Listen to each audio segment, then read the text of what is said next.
Hi friends, ఇక్కడ నేను మీకు చూపిస్తున్నాను లేటెస్ట్గా వచ్చిన కొన్ని శారీస్ని. ఇక్కడ నేను కొన్ని శారీస్ మాత్రమే చూపిస్తున్నాను. చాలా శారీస్ అయితే ఉన్నాయన్నమాట. ఇవన్నీ పట్టు అన్నమాట. ఈ శారీస్ అన్నిటికీ లేటెస్ట్గా బ్లౌజ్ వర్క్ అయితే చేయించుకున్నారనమాట. ఈ శారీస్ని చూపిస్తూ నేనైతే కొన్ని మంచి విషయాలను అయితే చెప్పదలుచుకున్నాను. పెళ్ళి తర్వాత కొంతమంది చాలా ఫాస్ట్గా గ్రో అవుతారు. ఒక 10 సంవత్సరాలకు పెళ్ళయ్యాక వాళ్ళు ఏదైనా కొనుక్కునే స్టేజ్లో ఉంటారు. కొంతమందికి అసలు అలా ఉండదన్నమాట. ఎందుకంటే కొంతమంది ఏం చేస్తారంటే పెళ్ళైన నుంచి ఫైనాన్షియల్ ప్లానింగ్ చాలా బాగా చేసుకుంటారనమాట. వాళ్ళు పెళ్ళి చేసుకోగానే పెద్ద పెద్ద లగ్జరీ కార్లు కొనుక్కోరు, అలా ఏమీ చేయరనమాట. ఫస్ట్ ఇల్లు కొనుక్కుంటారు. రెంట్ కట్టే పని లేకుండా ఒక సిటీలో ఇల్లు నిందంటే ఆటోమేటిక్గా చాలా సేవింగ్స్ అయితే చేసుకోవచ్చు అనమాట.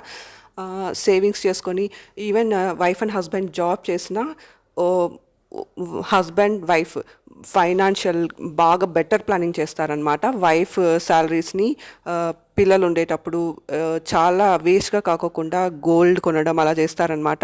ఒక 10 years బ్యాక్ గోల్డ్ కొన్నా అది మీరు డిఫరెన్స్ అయితే చూసుకోవచ్చు. అప్పుడు 1 గ్రామ్ వచ్చేసి చాలా తక్కువ ఉంది, 2000 అలా ఉంది. ఈరోజు చూసుకుంటే 10,000 ఉంది.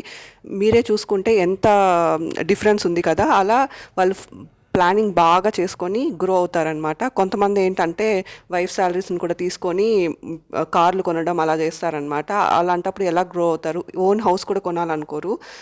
ఒక 10 సంవత్సరాలు రెంట్ కట్టే బదులు ఓన్ హౌస్ కొనుక్కొని ఆ రెంట్ని కూడా ఈఎంఐస్గా కన్వర్ట్ చేసుకొని కడితే హౌస్ కూడా ఓన్ అవుతుంది కదా.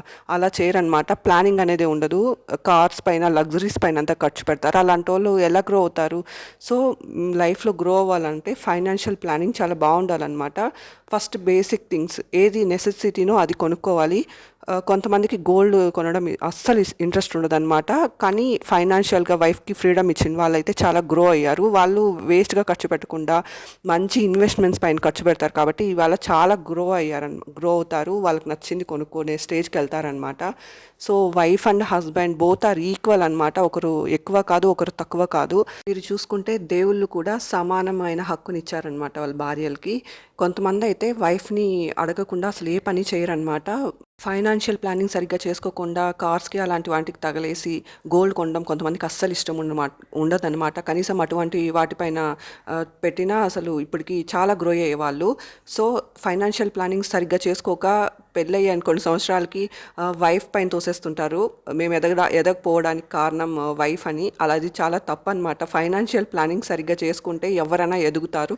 ఇంకా కొంతమంది అయితే ఆడవాళ్ళని ఎదగనివ్వరనమాట. ఆడవాళ్ళని తక్కువగా చూసేవారు. అలాంటి వాళ్ళు కూడా లైఫ్లో ఎక్కువ గ్రో అవ్వరు అనమాట. లక్ష్మీదేవి ఎప్పుడు ఆడవాళ్ళని రెస్పెక్ట్ ఇచ్చే వాళ్ళ దగ్గరికే ఉంటుంది. Thanks for watching.